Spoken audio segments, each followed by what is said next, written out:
Here's my e-trike setup. Spiderbeam 10-meter mast, foldable chair, and everything in the trunk. All designed for fast and rapid deployment. Hey, this is Linus, Lima Yankee 2 Hotel. Welcome to my antenna testing field. It's not my field, it's in the park, but this is my antenna testing field for today. I'm gonna talk about the antenna you've probably heard of, Zulu Sierra 6 Bravo Kilo Whiskey. Yes, it reminds a classical doublet, and yes, even more it reminds the classical G5 RV, but this is neither. Stay tuned if you want to learn more. The Zulu Sierra 6 Bravo Kilo Whiskey antenna is comprised of two shoulders, 13.75 meters each, and this dipole is fed by the symmetrical feeder line. In this case, this is 450 ohms ladder line, manufacturer made. The whole ingenuity of this antenna is that the feeder line, 450 ohms, acts not as just a feeder line, but it acts as a impedance transformer.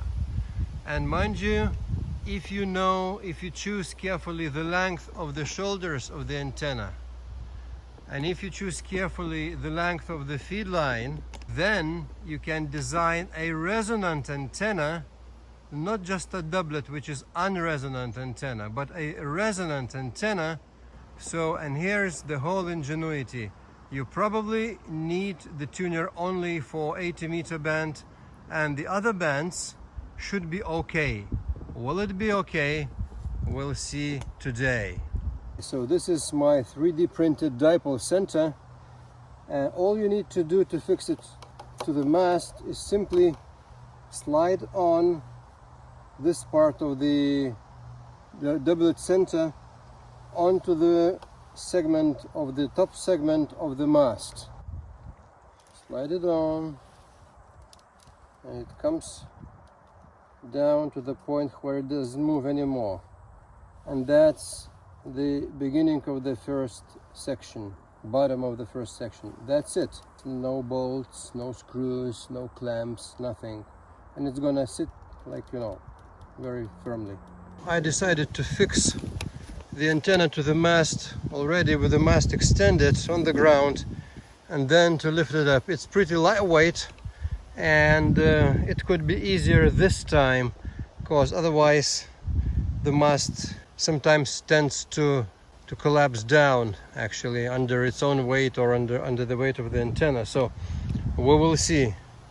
All right, I hope it's gonna stand like this. What kind of ropes, what kind of knots I use, the ropes holding collar, all this info is in my other video. Link in the description, So far so good, it stands. Now I'm gonna spread the dipole shoulders 13.75 meters to the right, and the same to the left. For that I have prepared two pieces for 5 meters of counter rope. All right, here it is. Zulu Sierra 6 Bravo Kilo Whiskey up in the air. So the feed line, which is 12.2 meters long, it's a little bit longer left for trimming and cutting, comes from the mast up to my tiny wire holder installed on my e-trike, and then it will go to my Nano VNAF. In my first experiment, I'm gonna connect the balanced feed line of the antenna directly to the unbalanced antenna tuner built in my Elecraft KX-2. In other words, no one-to-one balun used. By the way, the original design by the author Brian Austin, UK call sign G0 GSF, is also suggesting no balun is necessary between the twin lead and the coax. I will also try to bypass the built-in antenna tuner and feed the Windows line directly from the KX2's power amplifier. This should be possible because the Windows line in this antenna should present the impedance close to 50 ohms on resonant bands. In my second experiment today, though, I will use the 1:1 Balun and see the difference, if any. First measurement on nano VNAF looks very promising. So here's the 3.54 megahertz resonance, very nice one. Just the SWR is 4.4 here, but we don't expect anything, be very much resonant on 80 meters, do we? The other bands like 40, 20, 17, 12 and 10 meters were also showing nice deep dips, but too low in frequency, as I deliberately left the wires and the feed line longer, allowing for later pruning. Alright, I lower it down. Won't gonna cut it, just fold it over and leave it, That's the usual way to adjust the antenna. No need to cut, no need to cut. Maybe in some other situation I will need to longer it up a little bit, in different installation. Now it's installed in the inverted V, so that's the length and the impedances differ a little bit from the straight dipole. And I need to do the same with another leg. There's no kind of a direct link. It turns to be, now I understand it, it turns to be that everything is interconnected. The length of the ladder line and impedance of the ladder line, the length and impedance of the dipole shoulders, they all are interconnected and interlinked. So just purely changing the length of the dipole, it doesn't make so straightforward as it in the normal dipole, the change in the resonance or in the frequency, because then changing the length of the dipole legs, we're changing the overall impedance of the whole antenna system. And that's why it's, you need to tune and prune all the elements.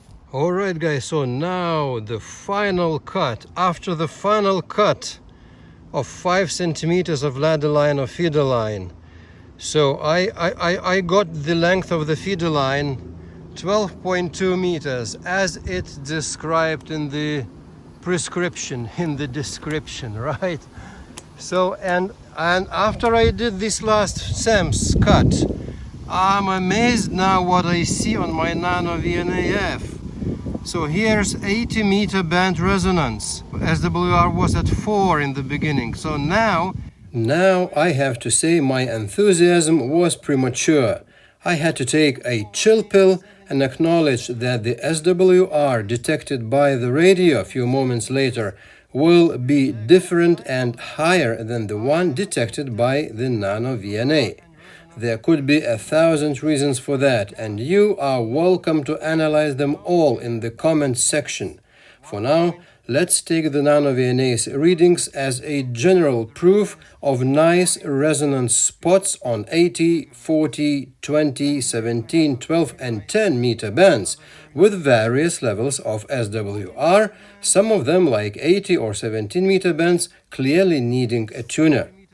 30 meter band due to a very high 22:1 SWR is unusable at this particular moment, but it will be. Please keep on watching for a fantastic QRP to QRP contact I made on this band. Alright, on 80 meter band, on the nano VNA, it was showing very nice SWR and very nice dip. With the Elecraft KX-2 connected, and when I try to push tune with no antenna tuner engaged, just the tune tone at 3 watts level, I'm getting 3.6. It means I actually need a tuner on 80 meter band. Now I engage the tuner 1:1 in a second. Not many stations on the daytime. Alright, so now I'm on the frequency of on SSB range, the very up of the band on 80 meter band. So let's see how's tuner doing here.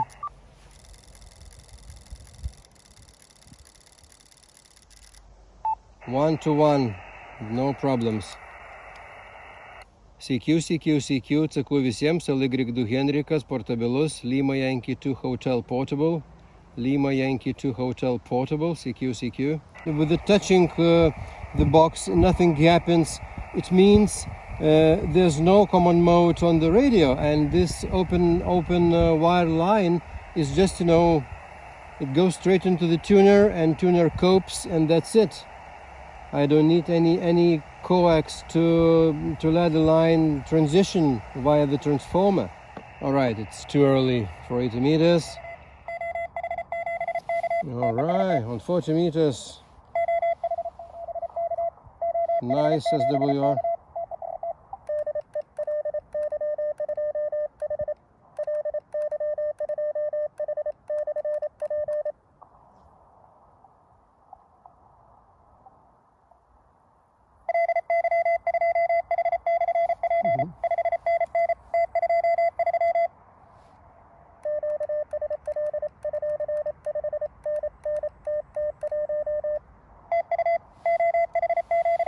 Okay, it's kind of a contest. I don't know what kind of contest, but I'm just been running 5 watts and got answered from the first time.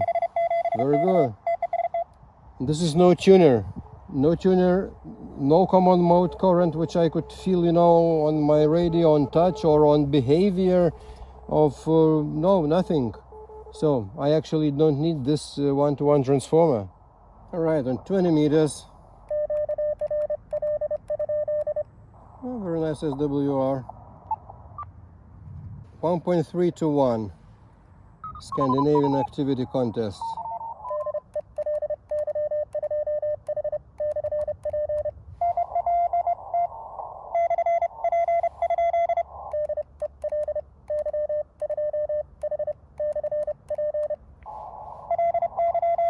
Cool.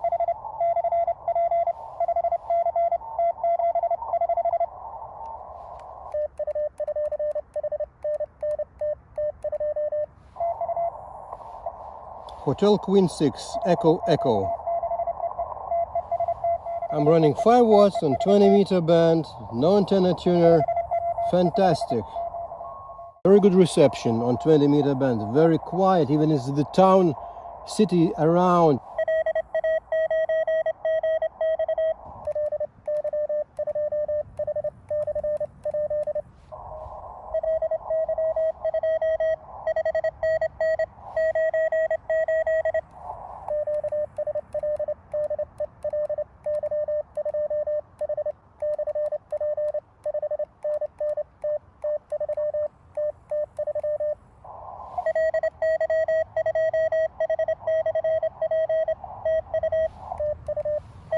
Cool. And I'm very well received on this antenna on 17 meter band. I bypassed the tuner now. 2.6. Okay, so we need a tuner. We have a tuner.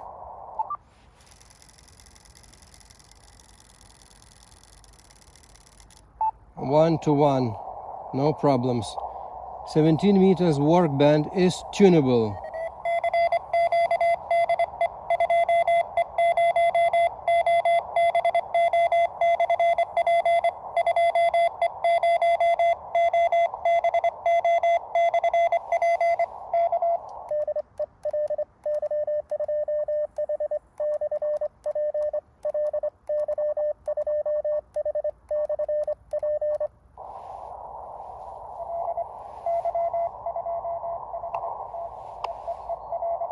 Yeah, cool.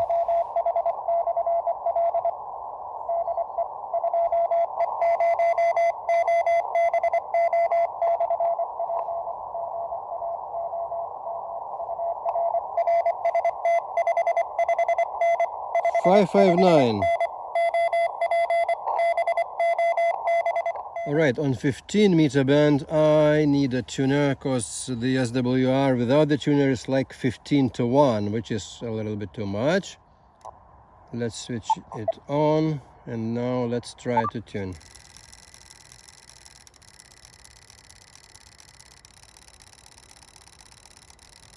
Okay, 2.1 to 1. A little bit difficult, but well.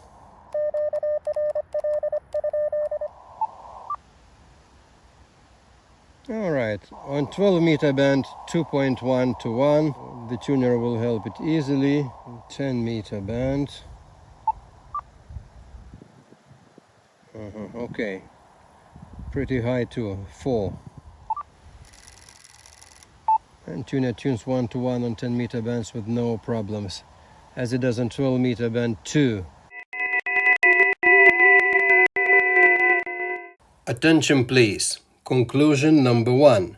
The 450 ohms feeder line acting as an impedance transformer in this antenna enables direct connection to the transceiver and an excellent common mode current-free performance on 40 and 20 meter bands without an internal antenna tuner, and on the bands of 80, 17, 15, 12 and 10 meters with an internal antenna tuner in the KX2 transceiver.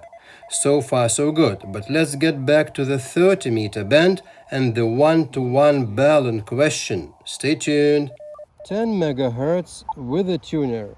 10 megahertz not supposed to work on this antenna.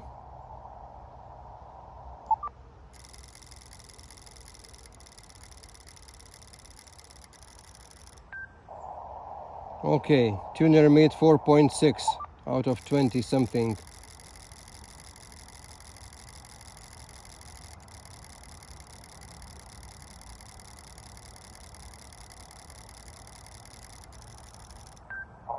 Alright, so 4.6 maximum what Elecraft KX2 can make on 30-meter band. So the last thing to try is the 1-to-1 Balun based on ferrite toroid and wound of coax.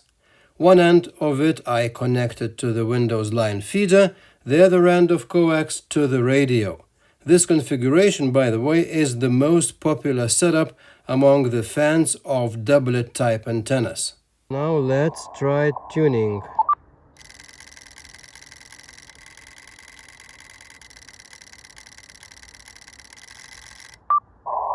2.3 to 1. Well, much better. Still not very good, but basically in some situations could be workable. Okay.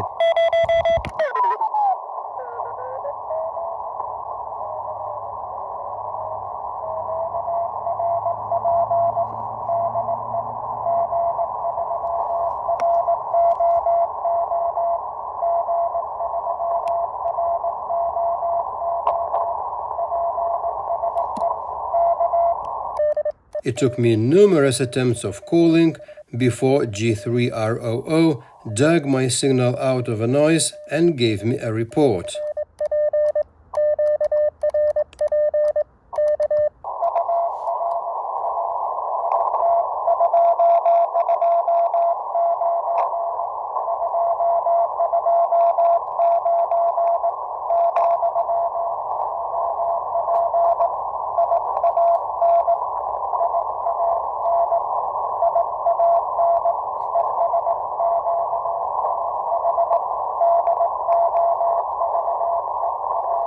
It was a very difficult QSO with propagation changing and fading, but we made it. And I'm grateful to Ian, G3ROO from Dover, for his patience decoding me from the noise. This contact also proved the efficiency of the antenna. Even at SWR levels of 2.3 to 1 and some only 3 to 4 watts left in the antenna, it was enough to fully exchange the information and complete the contact.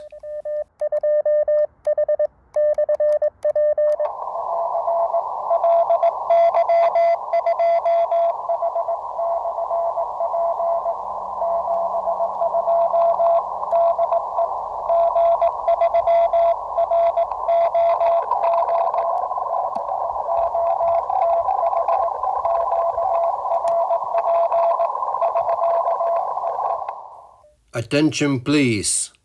Conclusion number 2.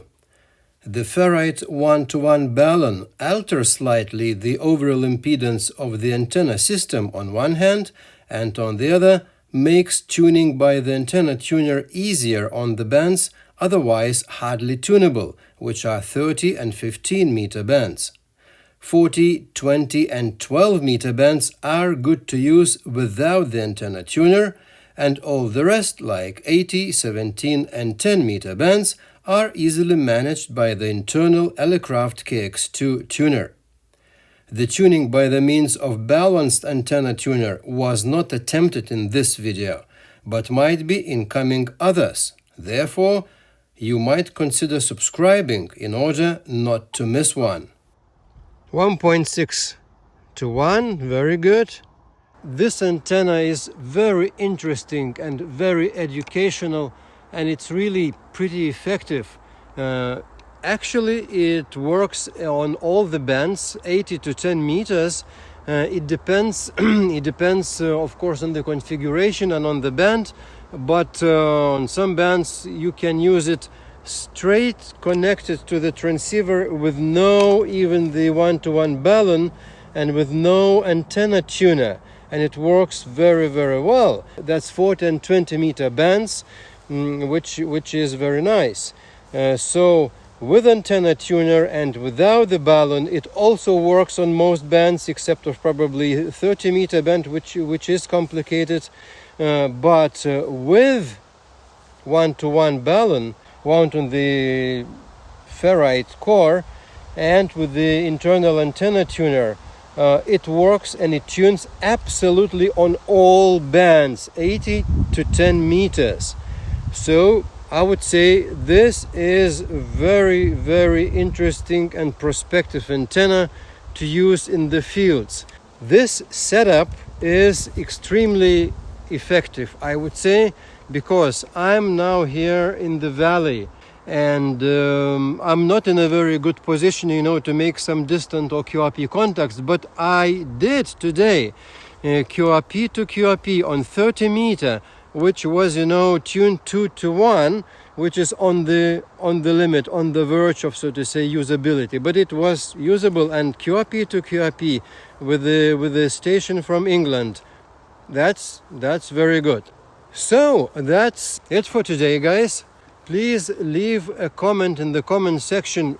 What's your opinion about this fantastic, interesting antenna? Zulu Sugar 6 Bravo Kilo Whiskey. It's very interesting, how would this antenna work with the higher power? Maybe you've tried that. Okay, leave it in the comment section. How would this antenna work with the radios like ICOM IC705? I'm gonna talk about that in my future videos. For now, thanks for watching. Peace and victory for Ukraine. See you in my next videos. 73, cheerio. This is Linas, Lima Yankee 2 Hotel.